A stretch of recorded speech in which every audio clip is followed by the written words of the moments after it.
Thanks everybody for showing up tonight. It's incredible that you're all here. I sort of took off from my house just about a half an hour ago and thought nobody would show up, but here you are. So thanks for coming out. I will let William Allen introduce our speaker in just a moment. My name is Benjamin Hale. I'm a professor of philosophy and environmental studies here at the University of Colorado Boulder and the interim director of the Benson Center for the Study of Western Civilization, where I'm just filling in for Bob Pasno for this year. And I will be replaced next year by Daniel Jacobson from the University of Michigan, who will be joining us as the full-time director of the Benson Center.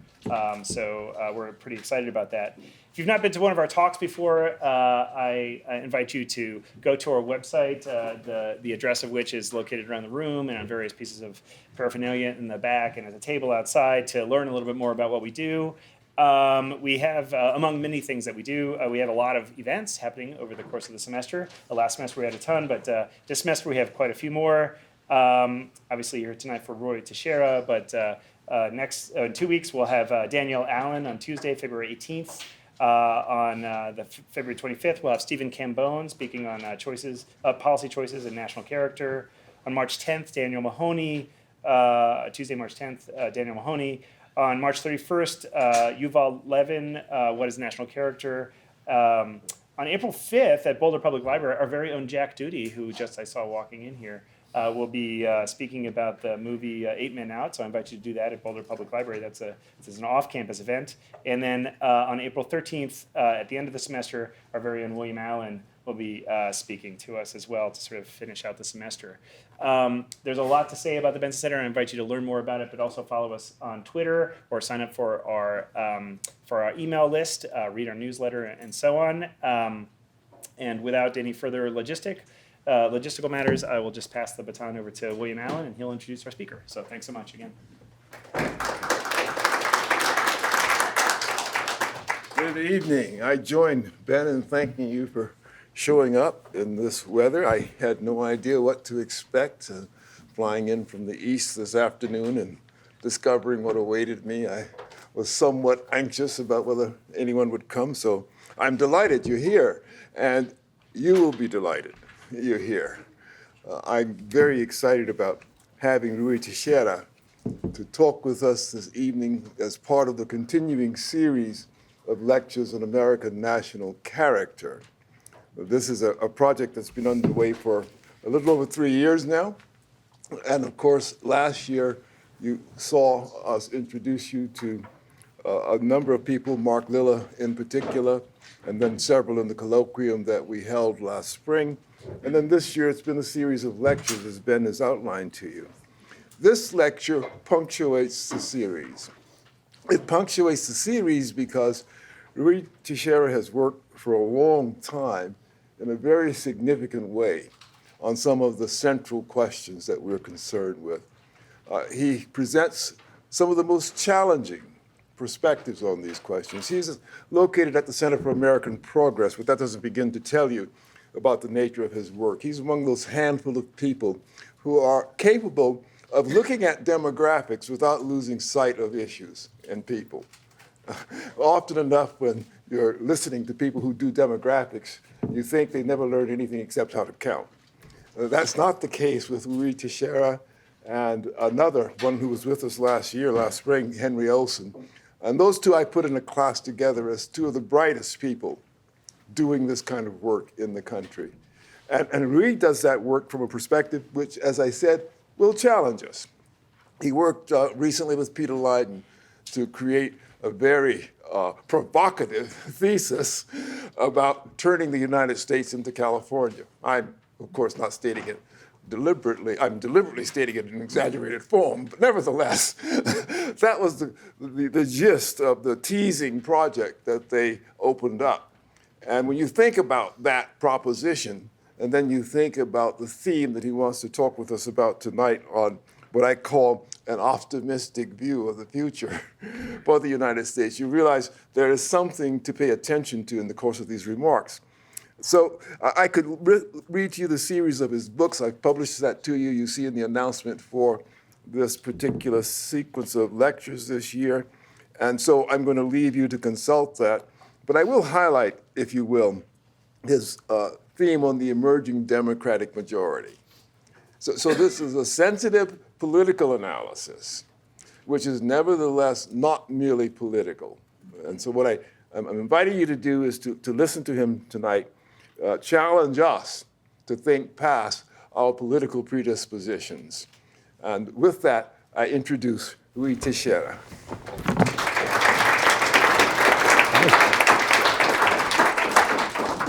Wow, well, thanks for that fantastic introduction. Usually when you get introductions, people are like, Ruy Teixeira, here's where he works, what he published. But that was like excellent. I think he captured a lot of what I'm about, and I thank him for that. So, and I also want to thank the Benson Center for the Study of Western Civilization for having me. It's a pleasure to be here. Great to be in Boulder at the University of Colorado with a little bit of snow. Back in Washington, it was 60 degrees, so it's a little bit of a shock getting here today. But, you know, and it's kind of... Yesterday, too. Oh, yeah? Okay, that's right, yeah. So, but it's bracing to be here in the real winter. I've missed it. I went to grad school in Madison, Wisconsin, so, you know, that's part of my heritage. Let's get to the substance of the talk, especially if I can find the clicker. There we go. So the title is American Politics, Is a Better Future Possible? Yeah, that is the question, right? I mean, here we are on the eve of the Iowa caucuses are in fact happening right as we speak. You know, so today that's happening. The Democratic primary will continue for quite a while. Eventually, yes, we'll have the 2020 election. And I think it's probably fair to say that this election campaign is not going to be the most civil, cleanest, you know, sort of uplifting, you know, political discourse you've ever experienced. Ruh-roh. Okay. I was told that it's a secret. You got to click the clicker again. I'm not sure why that happens. But anyway, but, you know, so that's what we're going to experience over the next, you know, period of time through November. But I want to look at a longer range question. Is a better future for American politics really possible, despite all the things we've been experiencing lately, despite what the teens were like, despite what this election campaign is going to be like?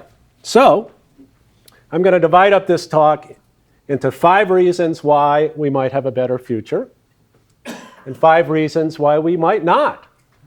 So that you can, in a sense, roll your own, come to your own conclusions about where we're going to go over the next 10 or 20 years. So first reason why American politics could have a better future is Trump could lose in 2020.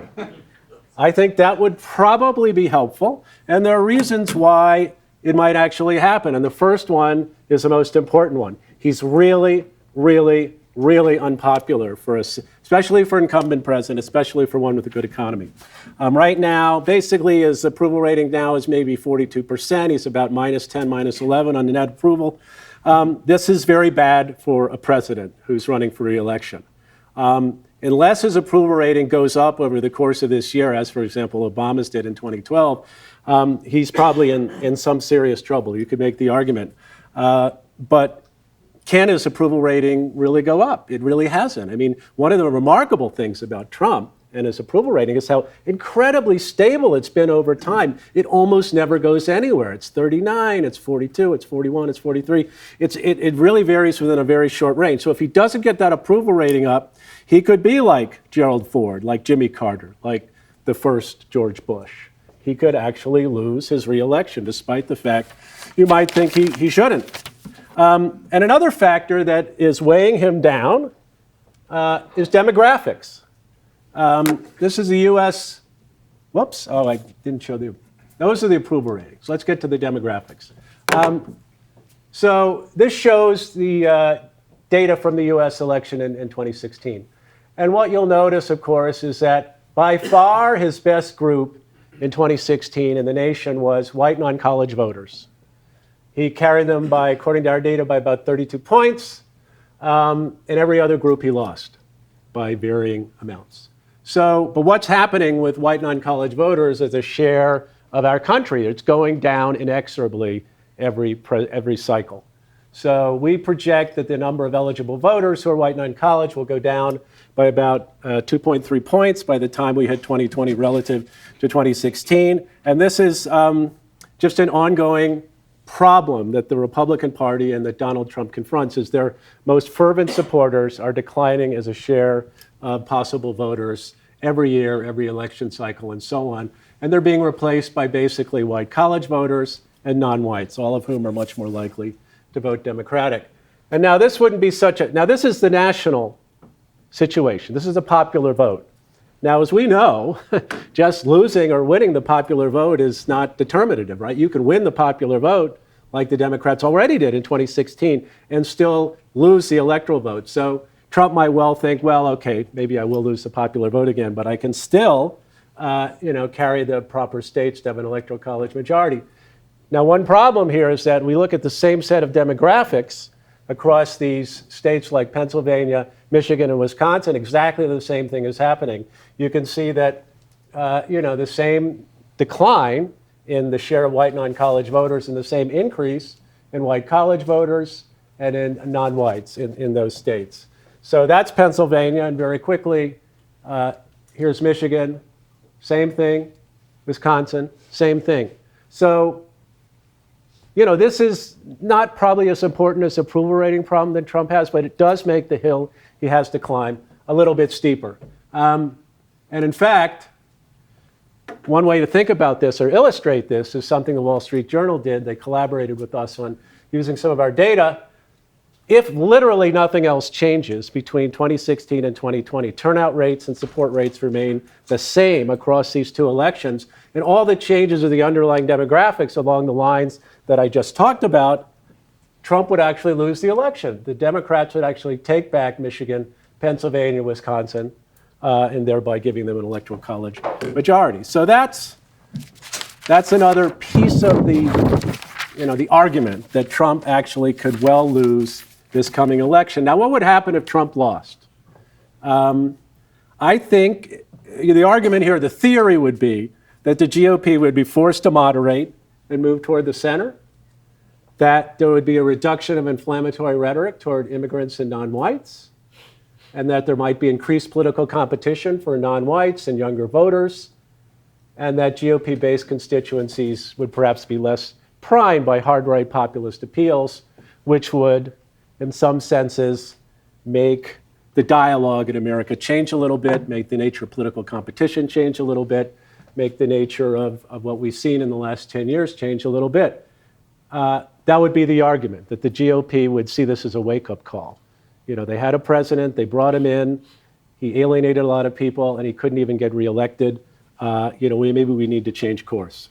Now, another aspect of this, and this was alluded to earlier, is maybe this is a harbinger or the beginning of repeating the California story in terms of political evolution.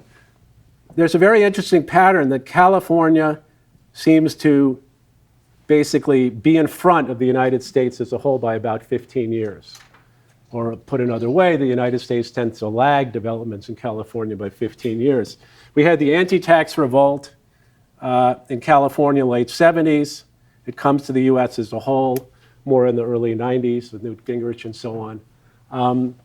You had the rise of anti-immigrant rhetoric and that kind of conservative politics and a sort of populist upsurge in California from the mid-90s to roughly 2005.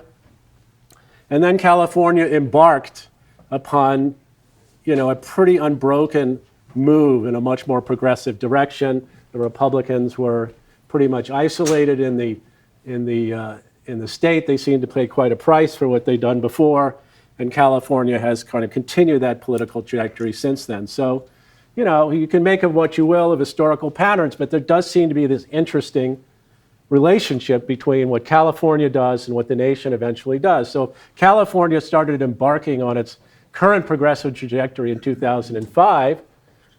Maybe, if 2020 could be a turning point for the country as a whole. We've had basically the teens, 2010 to 2020. It's a little bit analogous to 1995 to 2005 in California. So 2020 would mark the turning point. That would be very interesting, and at least it's a possibility that's opened up by Trump's possible defeat in this election. But there's a lot of other things going on, and I want to kind of dig a little bit deeper into some of these demographics that I think in a longer term, not just this election, in longer term, are really kind of changing the way the country works and its underlying political dynamics. So reason number 2 is liberalizing race ethnic change will continue in the country. Not only should, it will. This shows you projections we've done from our States of Change project. This is eligible voters here, not just the nation as a whole, but the people who can actually turn out to vote. Right now, we're at about, if you look at about 2020 here, we're about 2/3 white and 2/3 non-white. But you can see it's been going down from about, from a very high level up here, all the way down to here. We're going to get in, we're going to get into, considerably less than half of the country will be white eligible voters. So that's just an ongoing change that is, as a rule of thumb, basically, whites as a percent of eligible voters decline by about 2 to 2.5 points every presidential election cycle, and their place is taken by non-whites, which is really primarily about Hispanics here, as you can see. That widening orange wedge is really what's going on. So, but of course, again, politics doesn't happen on the national level, particularly if what we're talking about is a presidential contest and things like that. We're talking about states. So the same exact things are going to happen in, the same race ethnic changes are going to happen in states. So this shows you the distribution in about mid-teens of the total population, percent minorities.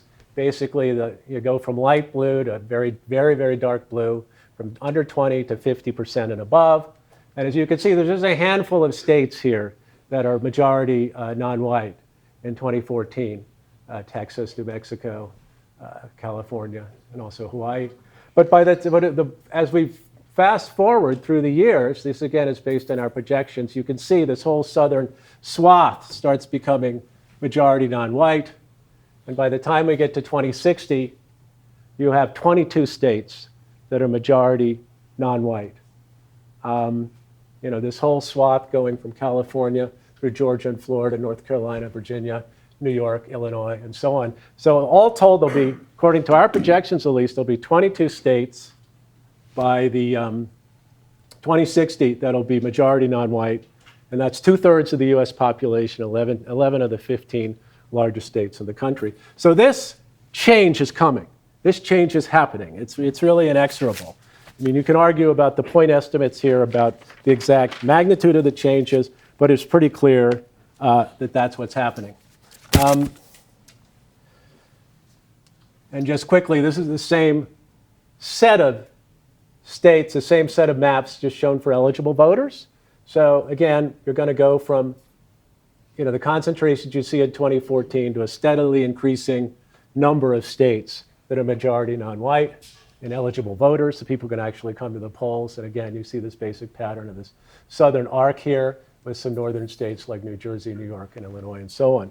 So that is our future. That is our future. And to take a little closer look at some particular states, this is Arizona. Arizona is a state that's very important to our current political configuration that is going to be hotly contested in this election, and arguably is a sort of a tipping point politically if you look at recent trends. And these demographics kind of show you part of the reason why that is the case. Whoops, I went too far. So that is around 61% non-white white at this point. It's going to go down to like under 40 by the time you reach 2060. In fact, by the time we get to 2060 in Arizona, there'll be about 36% white eligible voters and 44% Hispanic. It's really all about this widening orange wedge here that's going to drive the change. Same thing is true in Colorado, just on a more modest level. I included Colorado here, not because it's, in a way, it's important to some of these other states, but heck, I'm in Colorado. So you can see that it starts out at a higher level of white voters in 2020 than does Arizona, but you see the same slope, the same kind of change in the percent of eligible voters who are white, and eventually you get down to 2060 when it's considerably under 50%. And again, what really drives it is this Hispanic wedge here, this to a lesser extent Asian and other voters, which is the purple wedge. Florida, a state of somewhat more importance than Colorado. Here we have, well, it looks like about 62% in 2020 who are white. You've got this widening Hispanic wedge here. And by the time we get to 2060, we'll have about 35% Hispanic and 41% white. Now, Georgia's a very interesting state. Georgia's another state that's really on the cusp of perhaps a political transition. Notice how big the green wedge here. That's the African-American share of the eligible voters. And unlike a lot of other states, it's not only large, it's growing over time. So right now in Georgia, according to our estimates, you got about, 32% black eligible voters and about 58% white eligible voters. By the time we get to 2060, they'll be about equal, roughly around 40% black eligible voters, 40% white eligible voters. So again, this is a demographic change that's going to loom quite large in these states, and sort of the poster child for a massive, I guess, demographic change besides California is Texas. Texas is already majority non-white in general, and also even majority non-white in terms of eligible voters. Our estimate is right now only 49% of Texas eligible voters are white.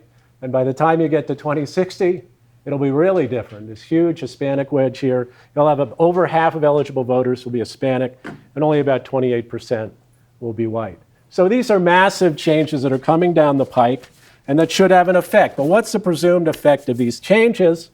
Sort of our theme of what could possibly make American politics a little bit better. Presumably, American voters in the aggregate will become more liberal, especially on issues of race and immigration. There'll be inflammatory rhetoric toward immigrants, should have less of a political payoff, right? There's just, there's fewer of the voters who would presumably respond to this and more voters who will be somewhat annoyed by it. And therefore, the GOP over time, they're not doing it right now, at least as far as we can see, but over time they're going to be forced to compete for non-white voters, something they're not doing now. So that's something that we can be a little bit hopeful about, or at least you can make an argument that this could be a contributor to positive change in the future. Continuing with the theme of a demographic change, liberalizing generational change is going to continue. Now, this is really important. I feel like people really underestimate the importance of generational change and perhaps overestimate the importance of race-ethnic change by itself. But this is pretty huge. Here's just what was happening about through the mid-teens. We see the boomers headed downward. We see millennials going straight up. Those trends are continuing to the 2020 election.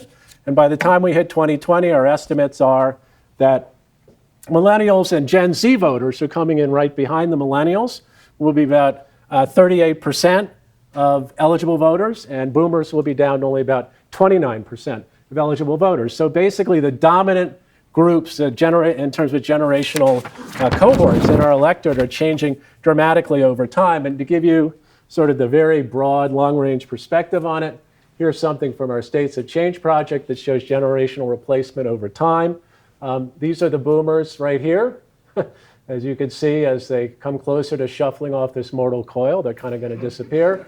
The silent generation, alas, has already gone to their reward mostly. But we see these younger generations up here becoming increasingly dominant over time. This is like these are the millennials, Generation X right here. This is the millennials. And then what we were calling the post-millennials back there, but actually people seem to settle in Gen Z. I'm fine with that. And then the post-millennials up there. So the generational composition is changing. Do we want to take points of clarification of this? It's like, how old will those generations be at 2060 would be a nice number to see on that graph. Yeah, I mean, arguably, but we didn't do it.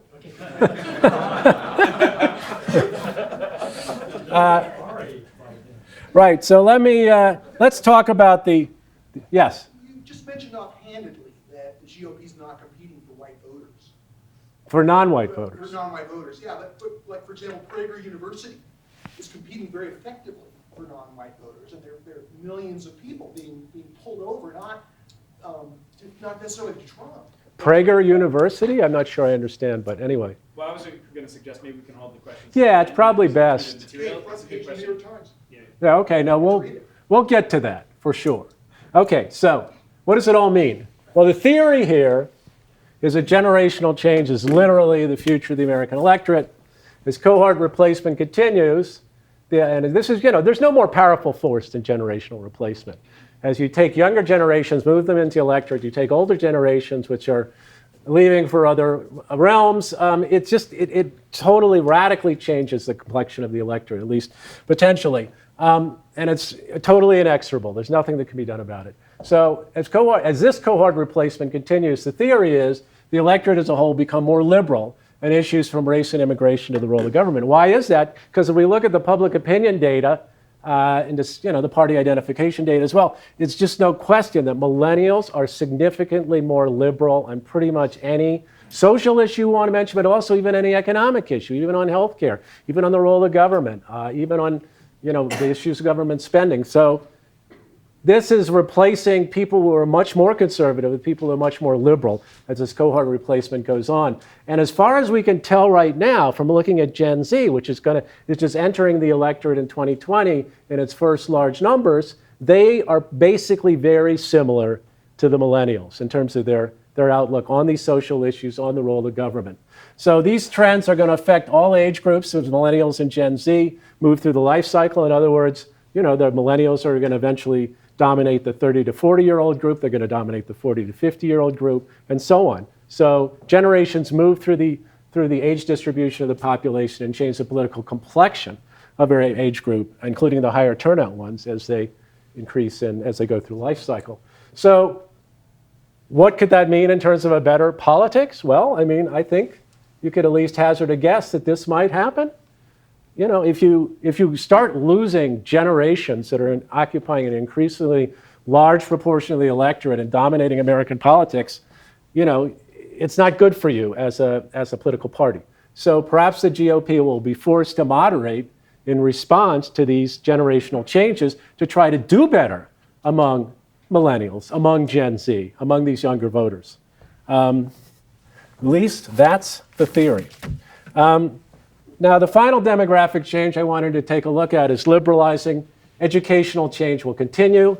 Basically, America is becoming much more educated over time. This shows data from 1980 through, most of the teens. Whoops. Okay, I got to do that. Sorry. Good thing I knew this fix. So as you can see, the high school and less than high school groups steadily go down over time. You've got 70% of eligible voters in 1980 had a high school education or less. Now we're down to 40%, about 2016 or whatever this was. And it's just going to continue over time. And you see this, larger contingent of graduate and college, four-year college degree, and also the some college group. So even more important than that, in terms of political terms, is what's happening with the white non-college population. I've already alluded to as being by far the Republicans' best group and the base really for Trump's type of politics at this point. White non-college, if you go back to 1980, look at how it dominated the electorate. But it's just a straight downward line to where we are today. And we estimate that in the 2020 election, the proportion of eligible voters who are white non-college is going to be in their low 40s. So that's an important change over time. And what's replacing, to some extent, what's interesting here is that not all white voter groups are going down. White college is actually going up somewhat as a share of eligible voters, even more as a share of voters because they're very high turnout. And as we know, white college voters have moved toward the Democrats over time. So what is the presumed result of this change? Again, the theory here would be that a more educated electorate will be more liberal on issues around race, immigration, gender, sexuality. We know this because we look at the public opinion data. We see the differences between white college and white non-college, and all these issues are quite stark, and in some ways, they're getting larger. The decline of the white non-college demographic should shrink the base for basically Trump's type of politics, populism, nativist appeals, and so on. This group really is the base, and if they're going down steadily over time, that should have an effect on politics. And again, the presumed good effect of this in American politics is it forces the GOP to move more in a direction of trying to not rely so much on the white non-college population and trying to get the votes of other groups. So that's the theory of that one.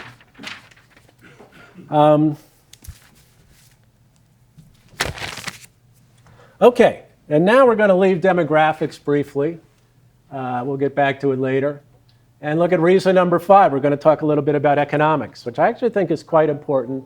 I think really underrated in a lot of quarters in terms of its importance. So the idea here is the post-industrial transition could eventually lead, which we're in now and we've been in for decades, to faster and better distributed economic growth.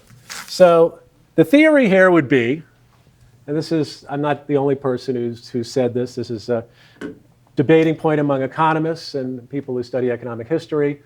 We know that productivity growth has been low in the last 40, 50 years. Say you go from 1980 to 2020, low productivity growth has been relatively sluggish. And at the same time, very important, wages have been stagnant for the last 40 years. Whoops.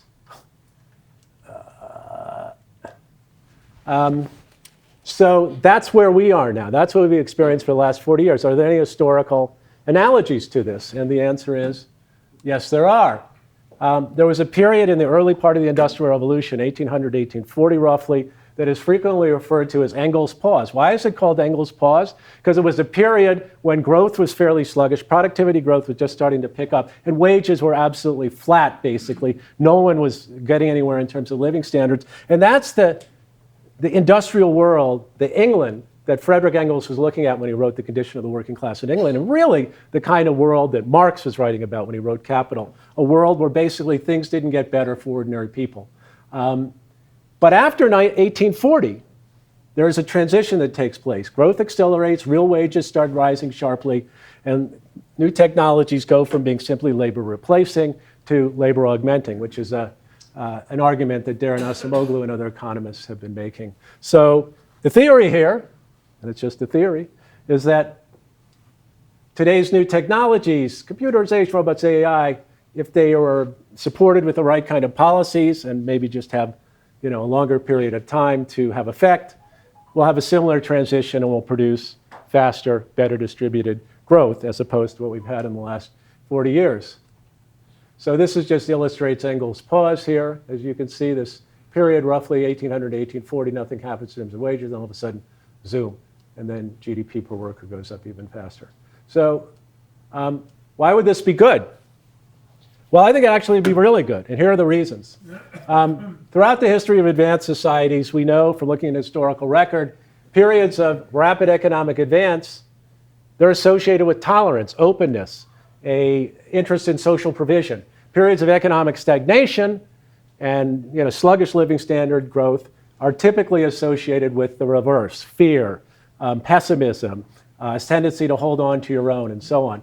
And the evidence is strong, moreover, that right populism in the 21st century has been concentrated among social groups and communities particularly affected by this post-industrial transition, the so-called left behinds. This is true in the United States, it's true in England, it's true all over Europe. This is a pattern we've seen. The communities and people that are being left behind are the base for right populism. Therefore, one would think, the theory would run, if we do have faster, better distributed growth, that would shrink the social base for reactionary populism and would open up space for much healthier political competition. That's the theory. But, no doubt as you've been listening to me go on about this, you've been thinking, well, it can't be that simple. It might not happen that way. In fact, I don't think it'll happen that way. Well, okay, there's an argument. And that's what we're going to get to right now. 5 reasons why American politics might not get much better, and it could even get worse. So this may be closer to the view of some of you here, I don't know. But let's take a look at those reasons. Again, we want to give you material to think about this issue, not necessarily make a definitive pronouncement on this. So first reason is pretty obvious. Trump could get reelected in 2020. Or, real possibility, the GOP might simply refuse to accept his defeat. So, why might Trump get reelected? Well, okay, first of all, he's the incumbent. Incumbents usually get reelected. Second, The economy is good by conventional measures, GDP and unemployment. We'll look at some data on that in a second. Incumbents with a good economy and no recession close to the election usually do get elected again. So, very important. This is the historical pattern. And let's not forget the Rust Belt strategy could work again. As we know, Trump did not win the popular vote. He lost it by a couple points. He could lose it by more this election and still win the Electoral College. He could pump up the white non-college vote in some of these key Rust Belt and other states. And don't forget, most non-voters in the United States, particularly in these key Rust Belt states, are white non-college. I mean, sometimes Democrats seem to act like all the non-voters out there are a bunch of, all from liberal groups, it's all non-whites, it's all young people. No, that's incorrect. Most non-voters in places like Michigan, Pennsylvania, Wisconsin are white non-college.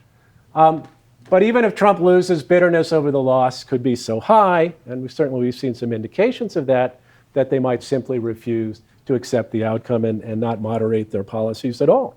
We'll see. Let's take a look at some of the economic data. This is just GDP growth under Bush, Obama, and Trump. You can see Trump's done pretty well. Not spectacular, but pretty well. Same thing for job growth. Trump has been pretty good, but basically quite similar last part of the Obama administration. But here's where the performance has been best. He's continued this decline that started taking place under Obama, and we've actually now gotten to the point where it's under 4%, which is extremely good for recent economic performance in the United States. And by recent, I mean decades and decades. So all that looks pretty good for Donald Trump. So presumed effects of Trump getting reelected or a refusal to accept the outcome. It's certainly not far-fetched to think that another Trump victory could turbocharge his populist base, and he would simply double down on the rhetoric and policies that he's already pushed so vigorously. On the other side, one might hazard a guess, it would turbocharge the resistance, the so-called resistance, which becomes even more confrontational, particularly if Trump wins but doesn't carry the popular vote, which actually I think is quite likely. I think you make a good argument that if Trump does win the election and it's all close, that it's much more likely, it's probably likely, not unlikely, that he will win the electoral vote but lose the popular vote at the same time. And you don't have to, it doesn't take a lot of creativity to think how this might go down in certain quarters of the country. On the other hand, if Trump does lose, and I think we've seen indications of this from the way his supporters tend to talk, even prior to the election, they may not accept the verdict. They might see it as illegitimate. They might see it as a media creation. They might see it as fake news. They might see it as, reflecting some nefarious plot that they have uncovered. And just generally, they'll be really pissed off. So that could certainly happen. That could certainly happen. And if that happens, nothing good will happen to American politics. It'll be like now, except worse. Okay. Second reason why things might not get better. White non-college backlash could neutralize all the liberalizing race economic change that I talked about. Could it happen? Well, to some extent, it's already happening, right? Let's look at this graph here, party affiliation of U.S. whites without a four-year college degree in the last 20 years. As you can see, starting here, it would even look more impressive if you just look at the presidential vote, but party IDs, perhaps even more important. And as you can see, it just goes up like this, Republican Party ID among whites with a four-year college degree, and it goes down like this. So we've had liberalizing race ethnic change all through that period, but at the same time, since white non-college voters, who are still a huge proportion of voters, have become so much more pro-Republican, it's essentially neutralized that liberalizing race ethnic change. Now, what would be the effect of that, or what is the effect of that? Well, the stronger white non-college support, as I say, basically neutralizes the effects of what you would think would be liberalizing demographic change. So the base for right populism remains pretty stable, despite the fact that the main demographic group underpinning that right populism is actually declining in share over time in numbers. And this encourages the GOP to stick with Plan A and not moderate their politics, not move to the center. Why? If it ain't broke, don't fix it. We're getting so much support from these white non-college voters. They're becoming so much more supportive of it. Why should we change our policies? We've got a winning hand here. Okay, reason number 3, broadly speaking, demographic change could stop favoring the Democrats. And I'm sure this is a favorite point of my friend Sean Trendy and others. Yeah, that's what it looks like now, that these demographic changes are favoring the Democrats. But what if that stops? And it might, and there's historical examples where it has. So, what might that be about? Well, again, looks like this is a composition of US eligibles 1980 to 2060. We got this widening Hispanic wedge. Okay, well, and we look at the situation today with Hispanic Party ID. Notice how the huge gap between Democratic ID and Republican ID. And it hasn't gotten any smaller, it's gotten a bit wider. Well, what if that doesn't obtain forever? What if Hispanics start moving toward the Republicans? What if newer generations of Hispanics have a much higher GOP party ID? The theory of this is always basically the same, that Hispanics are going to be like other US immigrant groups, like the Irish, like the Italians, and while they start out favoring the Democrats, they're going to change their political tune over time. And you look over a number of, a decade or 2 or 3, they're going to actually move over to the Republicans because they're going to be just like these previous immigrant groups. Now, so far we don't see a lot of sign of that, but it remains a possibility. And that would make a big difference to the effect of demographic change. And here we see the millennial generation thing we're just talking about. Note the big party ID advantage for the Democrats. As I have mentioned, even though I don't have the data here, Gen Z is basically in the same place. They're basically about as pro-democratic and liberal as the millennials. What if that doesn't continue? What if the millennials get more conservative as they get older? What if the parts of Gen Z that haven't entered the electorate are much more conservative than the parts that already have? Things can and do change. Though, by and large, political science research suggests that there's a lot of stickiness to these generational attitudes that you see at these entering cohorts as they come into the electorate. But, there could be a conservatizing trend that would really at least mitigate the effect of these generational changes on politics and on the Republican Party.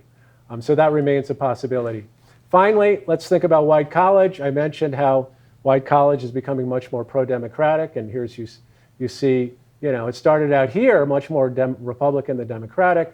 By the time you get here, it's actually significantly more Democratic than Republican, and that's a trend we've certainly seen unfold during the Trump administration. But again, what if this just stopped? What if it reversed? What if white college voters decided, enough of this woke stuff, and I don't like the economic policies of the Democrats, they're going too far, and they move back in the other direction? Certainly a possibility. So what's the theory of this? What if demographic change stops favoring the Democrats and, presumably putting pressure on Republicans to moderate themselves? Well, the electoral pressure on the GOP to broaden their coalition diminishes by definition. Trump and his supporters basically take this as evidence that they don't pay a penalty for their policies and for their rhetoric or for anything else. And this leads the GOP to rule out moving to the center, and they become even more hardline. Parties tend to be pretty simple-minded. They'll basically conclude, if it ain't broke, don't fix it. We're doing fine. People are moving back in our direction. We're just going to turn up the volume on what we're already doing. So, the fourth reason is Democrats could respond to demographic change and backlash with an increased emphasis on identity politics. So, right now you could sort of see this in the way the dialogue works out in the Democratic Party. There is an increasing emphasis on what you might call identity politics, like litmus tests that are connected to this kind of politics, and it's definitely causing controversy within the party. And the party is becoming increasingly dominated by groups this is like, don't ignore the 2016, this is 1980, Democrats on the one side, Republicans on the other. One thing to notice here is just how big white non-college is. By the time you get to 2016, white college and non-college are about the same size. And by the time we get to 2036, whoops, here's the actual numbers, just for reference, 29 and 31. And then we go to 2036, and while the Republicans are still more than half white non-college, the Democrats are only 22% white non-college, actually much more white college. The rest of them are, various non-white groups, Black, Hispanic, Asian, and other. So the composition of the party changes. If the composition of the party is changing and changing fairly dramatically over time, presumably that at least creates a possibility that boutique cultural issues that are associated with more activist members of these pro-democratic groups might come to assume an even larger role in democratic politics. And I think that would have some implications. Here's some examples. Unpopular democratic ideas associated with any politics. National health insurance program available for illegal immigrants. 33% support among the population as a whole. Decriminalizing illegal border crossings, 24% support among, overall 27% support. And same thing for reparations for slavery, 27%. These are very serious issues for a lot of people in the Democratic Party. There are activist groups who strenuously push these things, and they all came up in the process of the early stages of the Democratic primaries, when basically candidates were signing up right and left on this stuff. They've walked back some of it since. And other examples could be given of this sort of pattern where unpopular ideas are put forward by activist groups, and they're sort of reluctantly or not reluctantly embraced by more mainstream Democratic politicians because they feel under a lot of pressure. So what would that mean? What would be the theory of increased sort of salience of these identity politics issues, of these litmus test issues, and the Democrats and politics in general? So my theory about this, and I think it's a pretty good one, is this emphasis would inflame the GOP's right populist base and make it even more confrontational.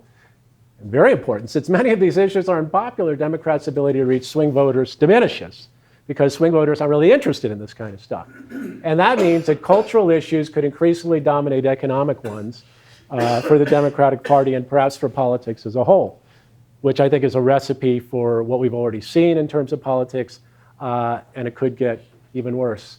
And so right now the parties regard each other as the great Satan. What's the great Satan squared? I don't know, but it could get worse. It could always get worse. So the last thing I'll say here, and then we can have some questions, is I think, again, this is, I'm sort of obsessed with this these days. The economic question is key. The post-industrial transition could fail to produce faster, better distributed economic growth, which is really kind of what we've seen over the last period of time.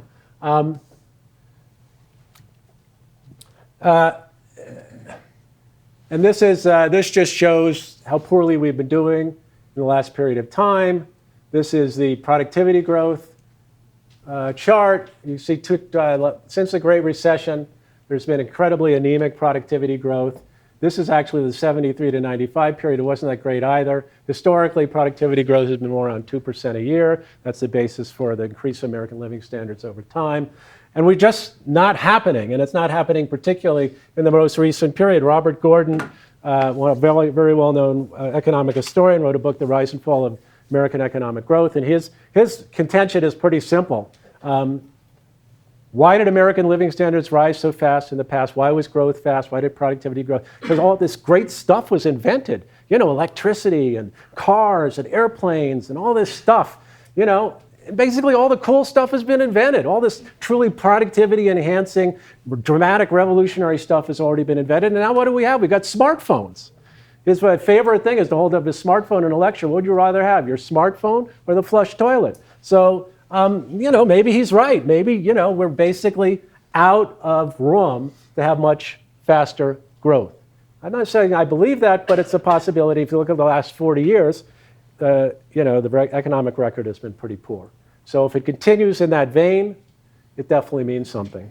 Now, it's not just that growth has been slow, it's also been this poorly distributed.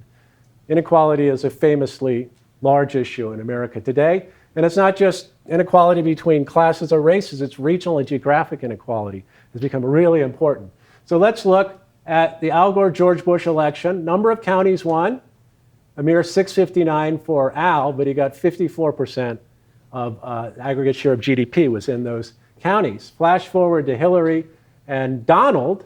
Hillary carries even fewer counties, but those counties themselves, that mere 472, accounts for 64% of the economic activity in the United States. Donald Trump carries 2,600 counties. Only 36% of US economic activity is in those counties. And to really underscore the point here, this is some data from the Brookings Institution. Let's look at how Democratic and Republican districts are diverging. This is GDP per seat since basically the beginning of the Great Recession. You've got you see the Democratic seats, their GDP is going up dramatically, and it's actually going down for Republicans. And even more important for average people, obviously, look at median household income. It goes up in a straight trajectory for the Democrats. Democratic districts is going down for the Republicans. So, this, I think, is really, really important to our politics today and understanding what's going on. In fact, as I say here, this could be the biggest problem of all. The evidence is very clear. If you look across, again, look at the United States, look at Britain and Brexit, look at the rise of right populism in European countries. It's clear that the base for right populism, both here and in other countries, is in left behind communities who lose their trust in political elites. Therefore, it follows, if growth doesn't pick up and become better distributed across regions and groups, the basis for right populism will remain, and therefore American politics could not only fail to improve, it could actually get worse. So, where does that leave us? Which way is American politics going to go? As I say, I think this lecture, I wanted to just give you some tools, some facts, some trends to think about what's going on and how things might get better or worse and form your own judgment. Now, actually, I'm fairly optimistic myself on this over the long run, but over shorter time spans, I think it could be pretty stormy weather, and I think I've given you some reasons why that might be the case. And all I can say is let's just hope that after the storm comes the sunshine, and the sooner the better. So thank you.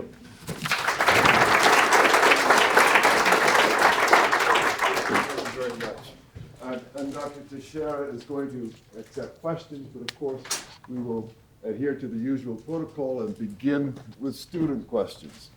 So everyone else, I'll ask you to reserve just for a moment or two, and if there are any questions from students, we'll take those first, and then we'll open it up.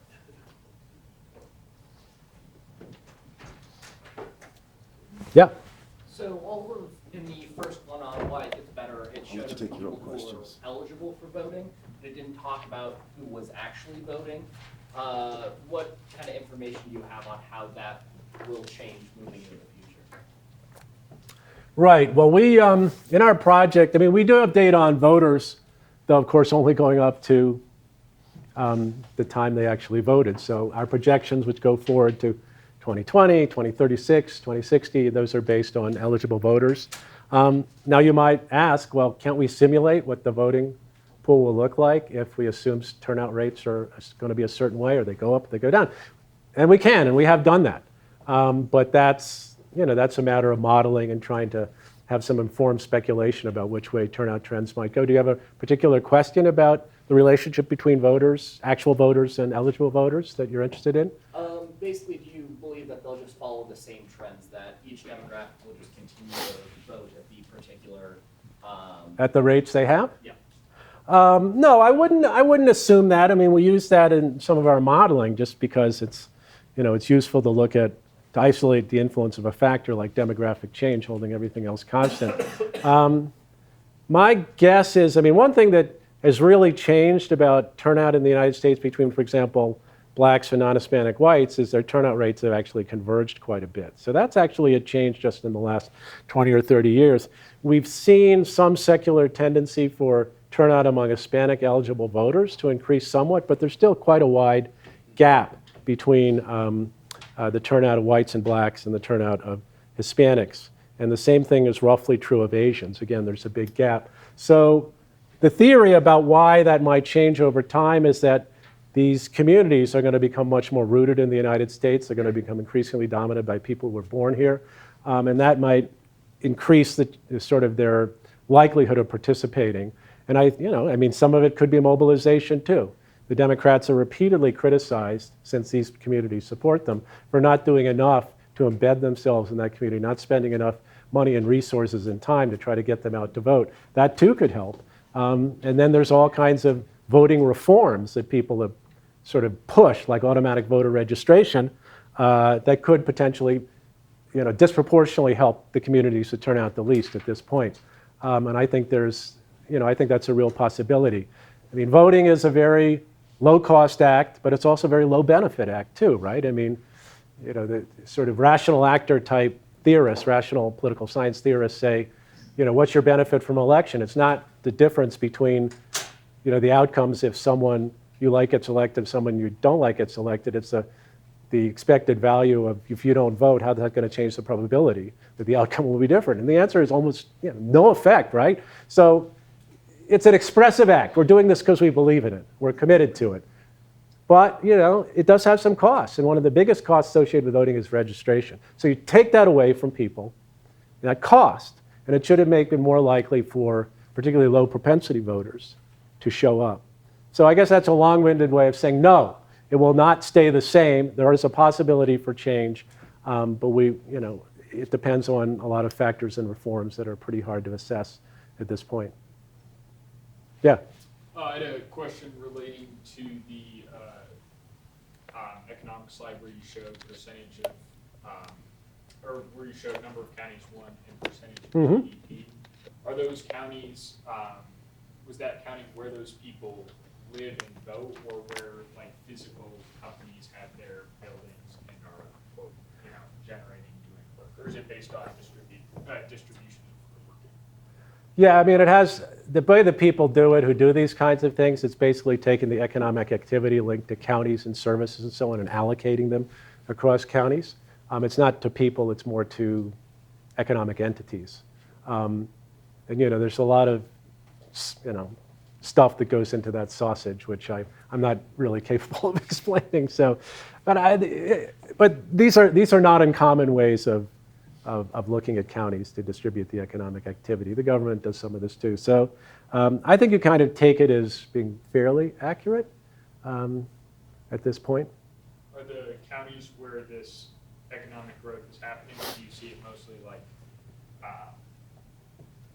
are those geographically isolated as well, along the coasts, or do you see pockets like Denver or Chicago? Yeah, no, one of the interesting things about the way the U.S. economy has evolved is sort of the influence of sort of superstar metros on overall U.S. economic activity and growth. I mean, it's really been remarkable how much of growth is concentrated in a relatively small number of metro areas, which aren't just on the coast, they're also in places like Denver and Chicago and so on.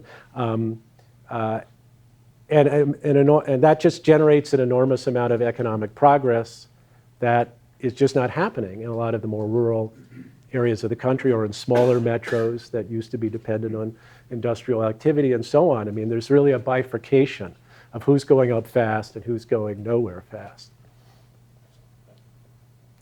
Yeah? So I have a question about your fourth point about liberalizing educational change. Mm-hmm. I'm curious when you talk about how white non-college voters are going down as a percentage, Mm-hmm. but in general they tend to vote for GOP, Mm-hmm. whereas more educated whites tend to be Democrats. Right. So we see that increase over time as more people are educated. But I'm curious, what is your thought about what's happening on college campus today, and how does free speech factor into that? I know it's been very contentious recently. Right. Well, certainly part of the basis for white college-educated voters moving toward the Democrats is, the experience of people on college campuses that the youngest cohorts of white college graduates are the most liberal parts of the white college population. You get people who are 60 and over who are white college. They're not nearly as liberal people who are 25 to 35 and are white college. So what will happen, though, if some of the controversies that we're currently seeing on campuses start moving people back in the other direction? Certainly, we've seen a sort of wave of political correctness sweep over campuses. It's quite controversial in many ways. So far, people have, in a sense, gone along with it. But, maybe we'll reach a point where people stop going along with it and they find it, basically more annoying than interesting. If that happens, then maybe the Republicans would sort of reduce that gap among the younger cohorts of white college voters and, start doing better. So I don't think that can be ruled out. And I think that gets to my slide about, possible increased emphasis on identity politics, moving the Democrats in a direction that makes them less attractive to certain groups.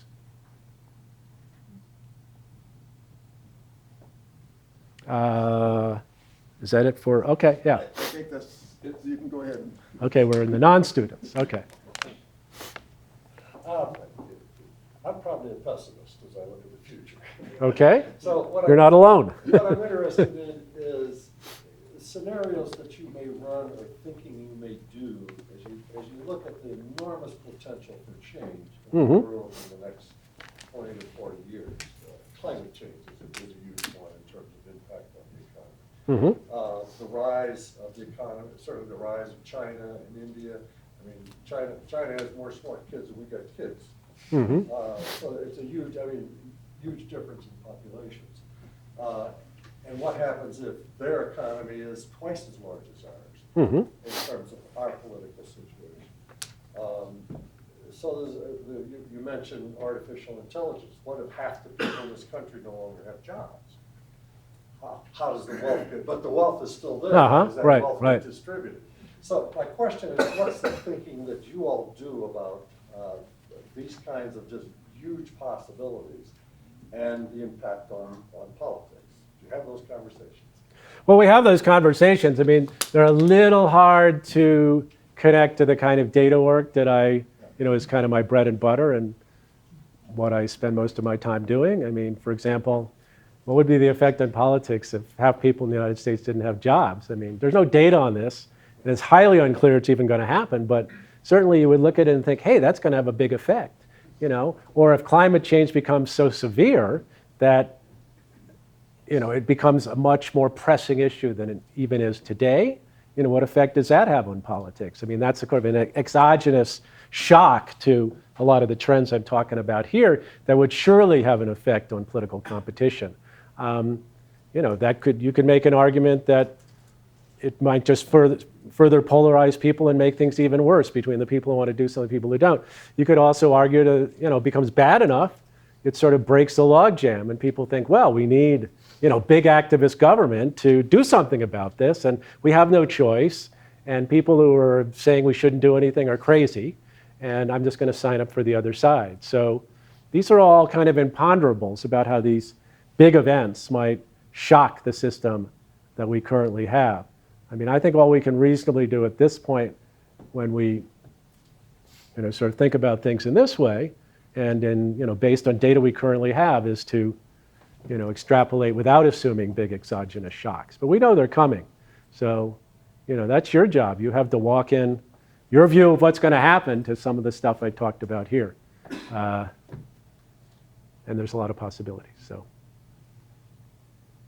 over there? Yeah, I can understand the academic preference for data, right? Right. Analyzing the data. Mm-hmm. I know most of the data you presented was empirical, right? Just straightforward economic analysis. But some of it, of course, is based on polls, like Right. you showed. And I'm just wondering, in your department or in your profession, the fact that the polls were wrong about Trump and the fact that there's this larger, what's known as the replication crisis in social science, where so many ways of gathering data have shown to be non-replicable. I wonder if you consider that, or whether that has impacted your confidence on the data. Well, that's a good question. I mean, I think I'll push back a little bit and defend the polls a bit. If you look at the more or less sophisticated polling averages going into the 2016 election, they thought Trump was going to lose the popular vote by about 3 points. Instead, he lost it by 2 points. Actually, that's very good. That's very close to the actual outcome. Is in fact better than the polls did in 2012. So, that's one thing. Now, where the polls really fell down is they were more off. The error was larger on a handful of states. And that's one reason why the 538 model, for example, walked in more uncertainty about Trump's victory than did some of the other polls. And they were right to do that. And one reason why the polls kind of were more suspect in the Michigans, Pennsylvania, Wisconsin of the world is a lot of them didn't wait for education. So that was something they left out. There was basically an underrepresentation of the very kind of voters I talked about here, white non-college voters, in a lot of those Rust Belt polls that were close to the election. So, it's like anything else. You can't completely trust the polls because they can make mistakes. But it's not like I think the results of 2016 show that there's some tremendous crisis. in the polling industry, and it's just like completely worthless now. Look at 2018, for example. The polls were actually quite accurate for most of the important races. So, I think we're not in a situation yet where it's time to bail out on the data and just go with your gut. That's what I always think. Well, I mean, what do I do if I don't look at the data? I go with like what I already think, what my gut tells me. I have arguments with my friend John Judas about this all the time because he sort of starts with his gut and then he looks for some data to confirm it. I start with the data and try to make sense of it and then see how it matches up against what I might have thought to begin with. So, yeah. So I don't want to cast aspersions on the general project of polling. I would just like to perhaps raise some narrower points that you didn't mention and I suspect for various reasons. So just enumerate a few and then ask you a question. So there was a paper by Alexander Janis in 2010. He's a sociologist at Berkeley. And what he showed is if you ask people directly, and this is nice because it's 2010, so it's a few years before Trump. He asked people basically very directly, are you in favor of any form of restriction of immigration? So any degree of diminishment. And then he asked them to enumerate a series of statements they agree with. Now, if you ask them directly, they will deny. But if you test them indirectly, what you see is there's an underestimation of about 30 to 33%. So a third of people will not say that they want immigration restrictions. Now, these people, interestingly, there's a symmetry. They're all on the left. They all come from certain kind of circles. And they will not speak up because they're afraid of being excommunicated. Although I suppose a lot of people are not particularly religious, but they would not want to be excommunicated functionally from their communities. So people lie, and they lie all the time. Now, I don't think that means all polling's off, but it's an interesting kind of result that shows that this can be very localized and doesn't spread equally, right? The distribution of honesty. So second, you didn't talk about the numbers. So we do have some data about the political correctness. We know it's very unpopular. It's cross-partisan. So it's roughly 80-85% of Americans really don't like this stuff. And the amount of people who really want either the exact same level or more are roughly 6 to 8%, it's less than 10%. So there's a little tiny group that has no opinion, which is incredibly surprising that they actually have an opinion. Or maybe they're lying, I don't know. But so it seems like that is an interesting question is, if you had listened to some people talking about tendencies, you'd be surprised how many college voters, white college voters in particular, voted for Trump. And you might think this is the kind of issue that can push them that way because their jobs might not be threatened. They're not working in an industrial area. But certain kinds of speech policies and identity politics can ruin their lives at the office or elsewhere. You might think that's a very powerful force and has nothing to do with the economy. So you might say, how come so many people who on paper should be respectables instead of deplorables, to reprise Clinton's amazing linguistic coining? You might think, why would they ever be tempted? You might think, well, if someone can ruin your life because of an email or a joke or a shoulder pat, then you have just as much interest as the person whose job might be outsourced. Or there's a very strong sense that your livelihood can be threatened because there are these immaterial forces that are dominant and destructive. And that's exactly the kind of forces that mean that people on the other side don't even say what they honestly think about immigration. So it's not unconnected. And the last point is you talk about generational change, and I'm mildly suspicious of this. So there's some really good data about the contrast between the vote for the right in Britain and France. So if you look at Brexit, the group that most loudly braves about Brexit is basically the young 18 to 24s. This is the Erasmus crowd. But they don't vote. They roughly 34% turnout. So they don't have broken hips. They just have hangovers and they don't go vote. But the elderly, they vote for Brexit massively. But that was the same group that voted to go into the union. So this was the same vote that came around. So it's very interesting because it's the same generation a few years later.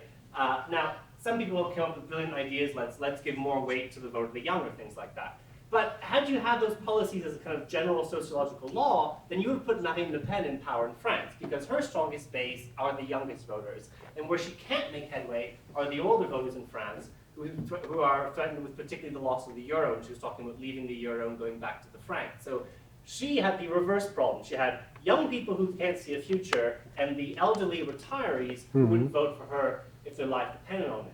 So now, I think if you had polled those young people, again, asked them their opinions a few years ago, they probably would have reported very nice liberalizing attitudes.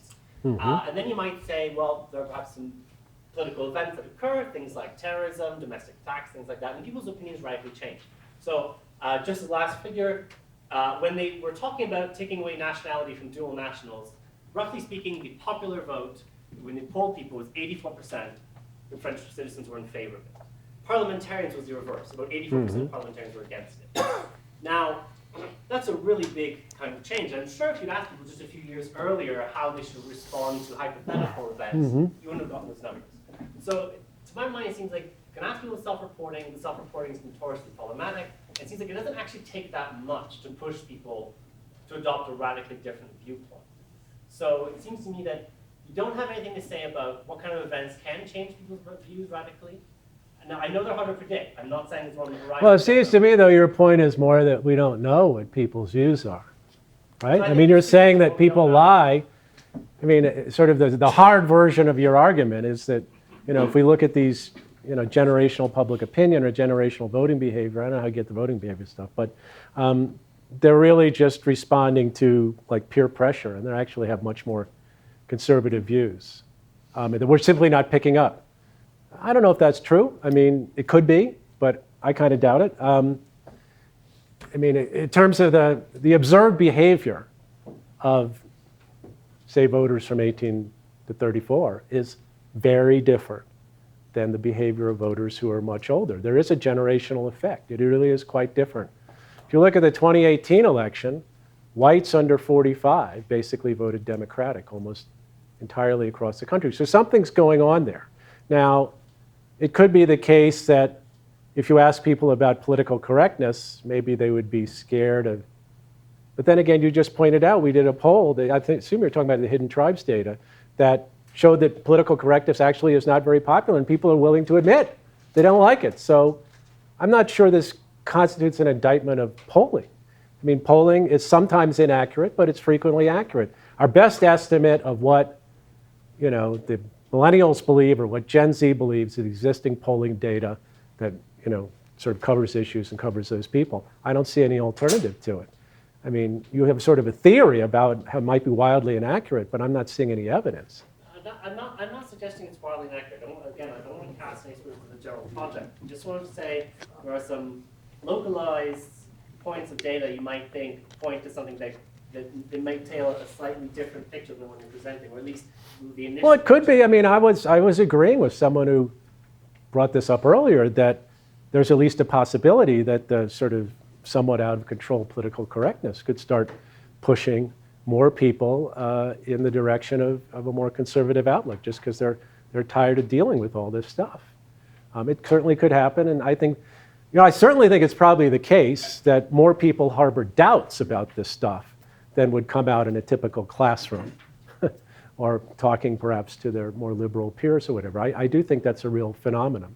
On the other hand, so far it hasn't seemed to propel people in large numbers to embrace Trump or vote for the Republicans or whatever. When it does, I think, that should be investigated as a possible cause. I mean, I'm not arguing with you that political correctness is popular. I don't think it is. I'm just don't know how much it has to do with, recent political trends we've observed. Yeah. I have my own question, just a comment on that. The accuracy of polling probably has a normal distribution. You can find the tails and you can find the middle. So, expect both. Okay, so, one of a few graphs back, Yeah. it has something about the inequality kind of maintains the left out people who Left then behind, go to the yeah. right. Uh-huh. How long can that last? I mean, we've got 4 years. So what would Trump's strategy be? Make things worse for people so that I can maintain this group of unhappy people? Right. Make them just a little bit happier so they think everything's better, but it's really not? Well, that's always the Democrats' theory of the case, right? Is that Trump is dependent on the votes of these people. When we look at the economic trajectory of these people, it's not so good, and it hasn't really changed much under Trump. The trade conflicts have, if anything, probably hurt people slightly. A lot of places in the Midwest are now arguably in a manufacturing recession. I mean, why would these people stick with Trump? And I think, that's a good question, but I think it ignores the fact a lot of these people feel, a real bond with Trump and a real bond for what he stands for, and they don't trust the Democrats at all, at all. They're not convinced that despite, all the programs Elizabeth Warren might have that are very well worked out, and I think some of them are good programs, but, you know, people don't vote on the basis of really elaborate policy programs. They vote on, you know, on the sense that someone is on their side and there's some reasonable chance they could help them. Maybe Trump hasn't produced yet, but I think he's still got a reservoir of trust among a lot of these people that, at least more than these other clowns, he's on their side. And I think that that's really important. Now, could this go on? How long can this go on? It's a good question. I mean, yeah, if Trump gets reelected and another 4 years brings very little change that's positive in these communities, you know, maybe there's a Democratic tsunami in 2024, but, you know, a lot could happen until then. Yeah. I thought I read that a lot of these left behind folks were Bernie supporters in 2016, and that when Bernie lost to Hillary in the primary, then they switched over to Trump. Not exactly. I mean, there was some attrition. I mean, there were some people who supported Sanders who were a little sort of relatively downscale, who wound up either not voting or voting for Trump. But you know, it wasn't a large amount. And we might see the same thing this time. But also, there's, you know, it can go the other way, right? I mean, if your preferred candidate doesn't get the nomination, there's always going to be some attrition to the other party or to non-voting. But I don't think the evidence is very clear that there was a big group in 2016. Right, or voting for a third party, for sure. So, you know, people who voted for Barack Obama in 2012, that Donald Trump in 2016, are much more important than people who voted for Bernie Sanders in the primary and then voted for Trump in the general election, in my opinion. And I think the data support that. So the Sanders people will like that story, so they tell it a lot. Right. Next question, yeah. You sort of suggested in 1840, I think it was, that labor-enhancing improvements caused people to feel much better. Well, it improves better outcomes. Do we see, what's the evidence that things like artificial intelligence might do the same thing in our immediate, fairly immediate Well, future? it's a theory. There's no evidence. The theory is that as technologies work their way through the system and are, you know, businessmen and companies, whatever, figure out better ways to apply these technologies that actually like interact better with the worker, don't just replace them. These are, you know, labor enhancing rather than replacing reforms, that productivity, you know, does start to go up more than it did before. You did see that in the United States. You did see that in England. You know, you start out with the operatives being incredibly badly paid and basically doing incredibly unskilled work. And then as the technology advances, they find ways to connect the worker to the technology in a way that's, you know, has a higher skill level, people, you know, produces higher productivity and so on. I mean, but it is a theory at this point in terms of how this might work in the United States. His famous quote from Robert Solow, the Nobel Prize-winning economist, he said, "We see computers everywhere except in the productivity statistics." So far it hasn't really panned out, except for very brief periods. 1996 to 2004 was a period of relatively high productivity growth, but it seemed to peter out very fast. And that's one reason why Robert Gordon, the economist, says that, you know, well, that was it. That was the information revolution productivity dividend. It's over. It's gone. Any other questions? Yeah. The fact that Trump was not immediately impeached, for me, is even more condemning of the Democrats. And I didn't vote for Hillary, I voted for Jill Stein. Okay. So, you know, I'm more inclined than ever this time, if they stick, you know, what's her name, the one that's fighting Sanders, you know, because they want a woman. It's like Elizabeth Warren. Into that generic kind of voting. Like, So you'd be tempted to go third party again? well, no, I'd probably go for Bernie if I had to. I don't think he's. Well, what if he doesn't get the nomination? Pardon? What if he doesn't get the nomination? No way. Okay. All right, interesting. Yeah, let him have Trump again. Oh, okay, that's harsh. But They're in all their houses. Didn't have anything like right, that. right. Well, I mean, it's a good. We don't know how many people will have that attitude, but there will be some. And I think one of the Democrats' worst nightmares, there'll be a lot of people like that, and that will sink their chances. It's going to the end till, right up until the fourth year to impeach him with all these types of, I completely agree with the Trump. Yeah, yeah, they. If they didn't like him, get rid of him. Like reality show was. Well, it's a complicated issue. Pelosi's hand was forced by her caucus on that one. Right. I think she would have rather not have done it, frankly. There was a question in the back. Dr. Sheehan. Thank you very much for that very provocative talk. I wondered if I could get you to be a little bit more provocative. Ooh, okay, sure. Okay? So you looked at demographics, race, Mhm. ethnicity, geography, age, Mhm. and so on. Mm-hmm. And you also talked about how things could, as bad as they are, it could get worse. Mm-hmm. So that seems to me to say that there's even something else going on that's creating a kind of polarization that's deeper Mhm. than all of the differences we can talk about in terms of generations and race and ethnicity, where people really think the other side is out to destroy what they love. Mm-hmm. Can you talk about that? Well, yeah, I mean, that's a very, sort of respectable school of thought in political science now. I mean, they call it negative partisanship.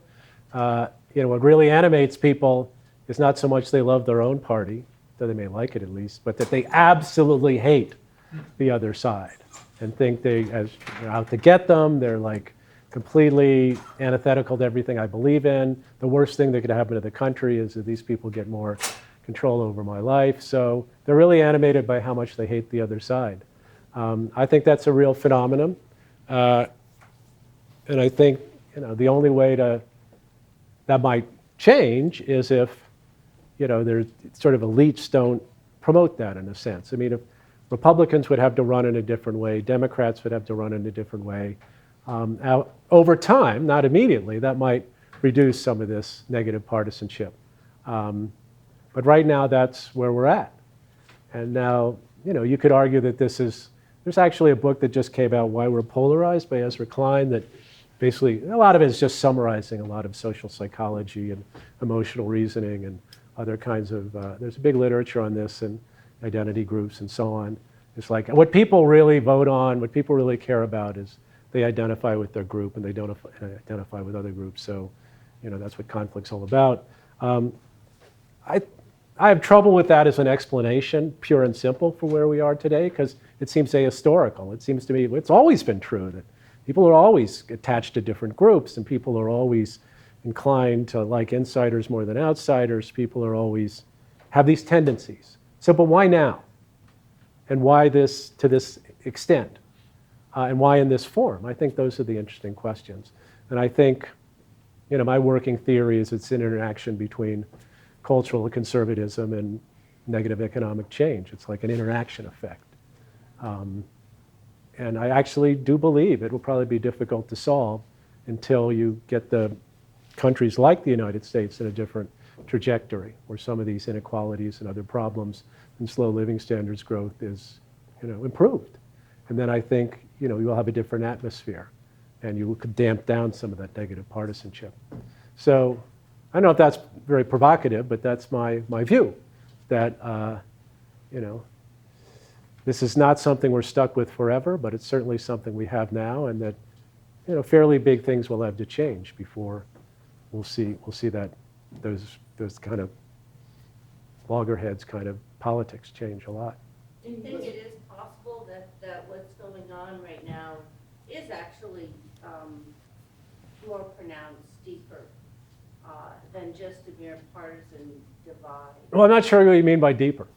I mean that it has to do more with, not just with party affiliations or what you call tribalism or identification issues, but has to do with the things that we hold most dear.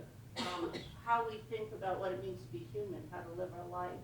That there's a disagreement on those things that's so deep, that's what's causing the distrust. not so much just partisan politics. Partisan politics is resulting from people really genuinely thinking about what they believe in and reacting to them. Do you mean sort of modern versus traditional values? Is that kind of what you're getting at? Or what do you mean, what it means to be human? I mean, that's a pretty... Yeah. Different ways of thinking about how we should live our lives in the most fundamental ways. Well, I mean, I would agree.